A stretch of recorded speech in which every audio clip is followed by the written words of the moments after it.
Hi viewers, welcome back to the channel.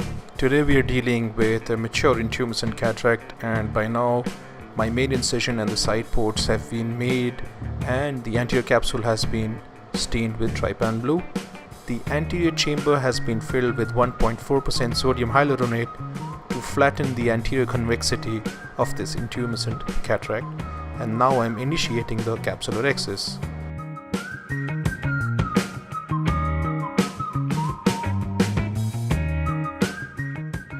As you can notice that there has been an egress of liquefied cortical matter, and this is going to be aspirated with a 27 gauge cannula, and in the process I'm going to aspirate some of the liquefied cortex from beneath the capsular flap to try and reduce the intumescence of this cataract. Keep in mind that the patient has already been given preoperative mannitol. We are further injecting some more sodium hyaluronate to achieve some more flattening of the anterior capsule before we begin the capsular Rhexis formation with a Utrada forceps.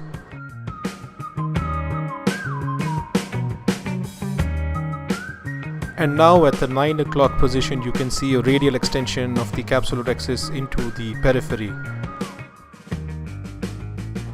So with a Vano scissors I make a nick in the free flap of the capsular Rhexis, and I intend to rotate that flap anti-clockwise and join it to the edge of the capsular Rhexis that I had initiated earlier.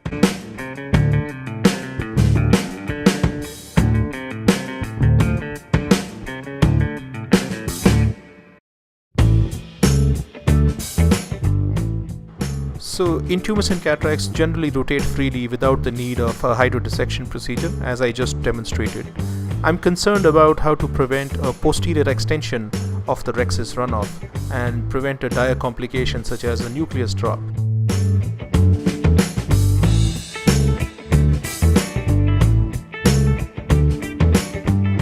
So the first thing I decide is that I'm going to do a direct chop for the nuclear fractus of this case, and I'm going to try and do the Phaco emulsification at least 180 degrees away from the area of the Rhexis runoff.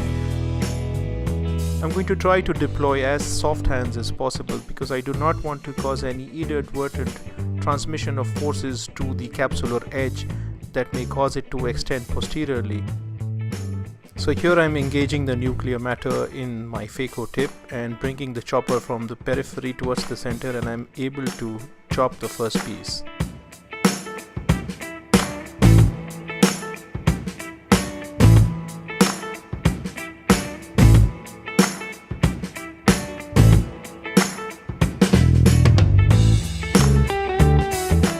The rest of the solid nucleus is dealt with in a similar manner. We use the direct chop technique to further fragment this nucleus and to emulsify this with the Phaco tip.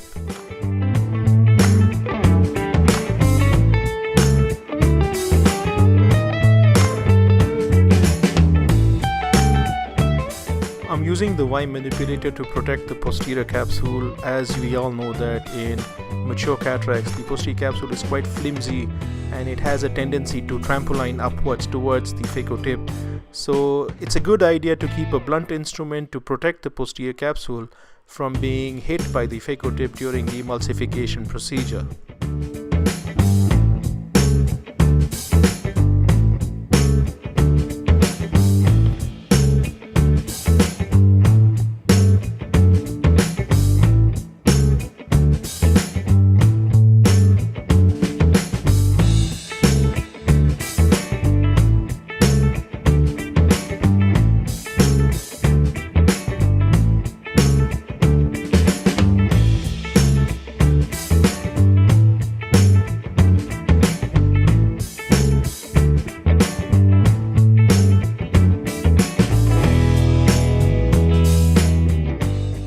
My preferred technique for irrigation aspiration of the cortex is by using the bimanual irrigation aspiration cannula, and we have to be extremely careful when doing an irrigation aspiration in the case of a Rhexis runoff. You do not want to engage the free capsular flap and cause further extension of the Rhexis runoff.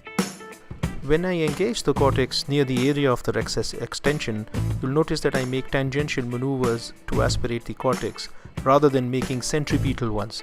This maneuver helps in preventing a further extension of a Rhexis Run Off. Once all the cortex is out, I re-inflate the capsular bag with 1.4% sodium hyaluronate, and you can very well appreciate the Rhexis extension at about the 9:30 position. Once the bag is very well inflated, we go ahead and do the IOL injection.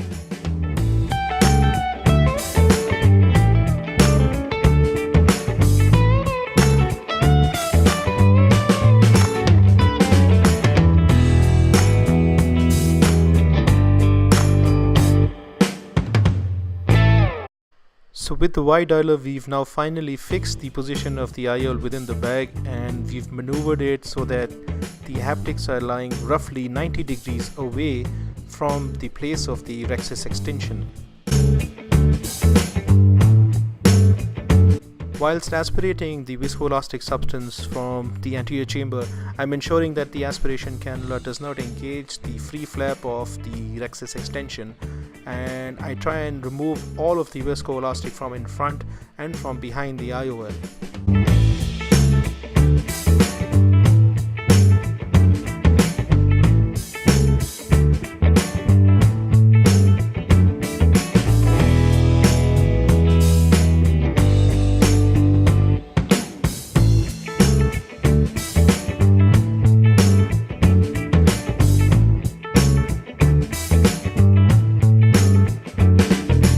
Before I hydrate the side ports, I want to put an air bubble into the anterior chamber to stabilize the IOL. This will ensure that the IOL is pushed backwards and is within the capsular bag and does not dislocate forwards with the fluid waves that are passing through the anterior chamber whilst we are doing the hydration maneuver of the side ports.